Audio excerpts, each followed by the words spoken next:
Welcome back to the Triple L Project. Episode 2. Ty and Patty. Yes, here. One of the things about the Triple L Project is we are into entrepreneurs.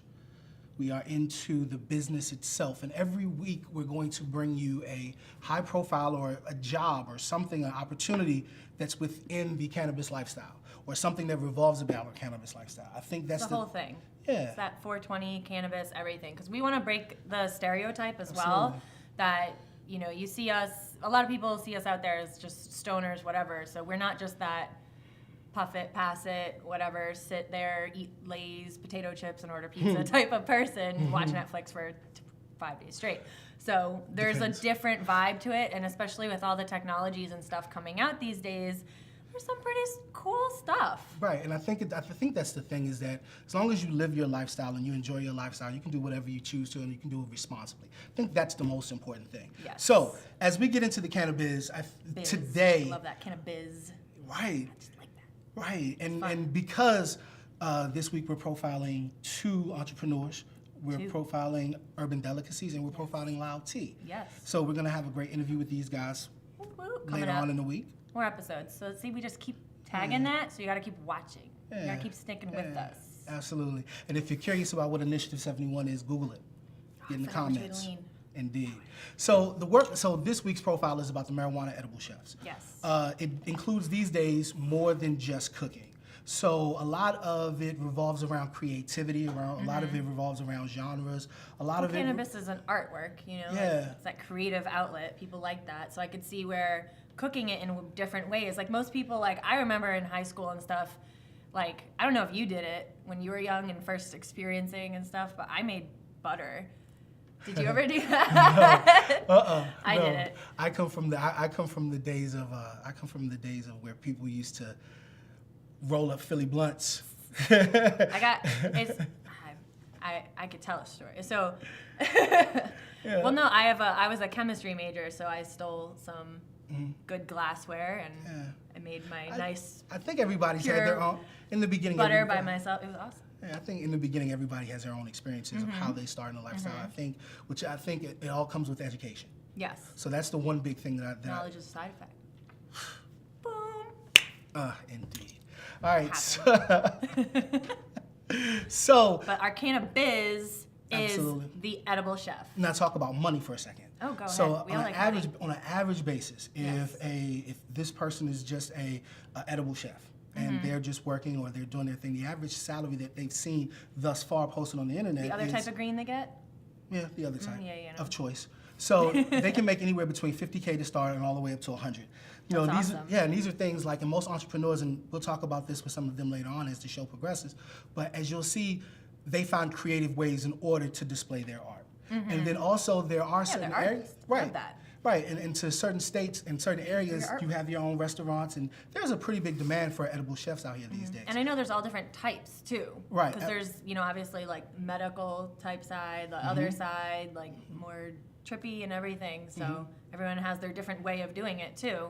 Absolutely, absolutely, and they can go to job sites like CannaJobs.420pros.com, put their resumes out, it gives them an actual track.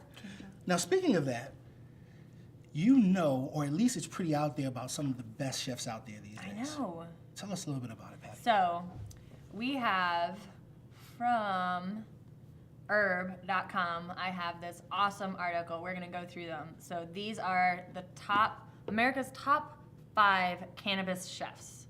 So this is pretty cool. Imagine what that This sounds like. is pretty cool. Remember, we're going over here. They changed it on us. Trying to keep it fresh. So, I like this because, all right, I love to watch these cooking shows because I personally love to cook. Me and my husband, like, we cook all the time, so it's really fun. So when I like started actually reading about this stuff, I thought this was really cool because it's not just like, oh, we're stoners and we cook stuff in our, you know, kitchen and smell up the joint. Like, this is pretty renowned stuff. Yeah. So Melissa Parks, so this is number 1. So I think we have a little picture down there and stuff Right here, for you. somewhere. Oh, on your bicep, flex your head. Right. Yeah. So she's a Le Cordon Bleu trained chef, and all of these chefs kind of have their own thing to what they do. So she creates meals that actually mask the flavor of cannabis. And I know I was talking about that in our tasting segment. So if you haven't watched that, go back and watch that one. But they offer taste-free experience. So that's kind of cool. I like that. Indeed. And then you want to hear what some stuff she likes to make? So her recipes include avocado crab pasta. Would you order that? Yeah, I would. Thai-style chicken wings. Thai style. I like that. I like spicy, so that's pretty cool. Uh-huh. So next, you want to flex on the next chick? Jessica. I'm not going to say the last name. Cantalano. So this one's pretty cool as well. Ganja So kitchen. she's all about the techniques. Ganja kitchen. So you get to see like what's the thing I like to see on Food Network and stuff, like gastronomy and stuff. You know what that is? No. It's cool where they do like science and food. I don't know. I'm a nerd. It's cool. So Cannabis meals, importance, accurate dosing. So she's cool because she's been to High Times U.S. Cannabis Cup. She's even co-hosted the first ever cannabis pairing dinner during the 2015 Aspen X Games. Yeah. That's cool. X Games, I've never been to one. I love to watch it on TV. It's pretty dope. It's one of those things I that like I it. think, you gotta watch it live. In order to experience it. Yeah. Well, it's it's cold, right? Yeah, you I don't do like well the in the cold. It's cold. Anyway, so number 3, flex on him. Number 3, Jose Rosenberg. So I like this. How does that name sound familiar? Rosenberg? Because he's from Top Chef. Ah. He won Top Chef. Ah, okay. I can't remember what season. Doesn't say here in this article, sorry. Or I didn't copy it over. I don't know. But he actually, so his different thing that he does is he organizes strain pairings with the dinners, identifying what strains will help bring out the flavors of what foods. Oh. So that's pretty cool. So one of his main dishes prepared in the Boulder County flat iron steak, potatoes and squash, charred corn and herb sauce, regular garden herbs, not cannabis, and his strain of choice to accompany this hefty meal, White OG, which has a spicy aroma and pungent taste. So you get the steak and the all that and the I won't say too much. I'll keep that to myself. When I read that, I was like, that sounds really good. So, you ready to flex on her? Mindy. 4. Number 4.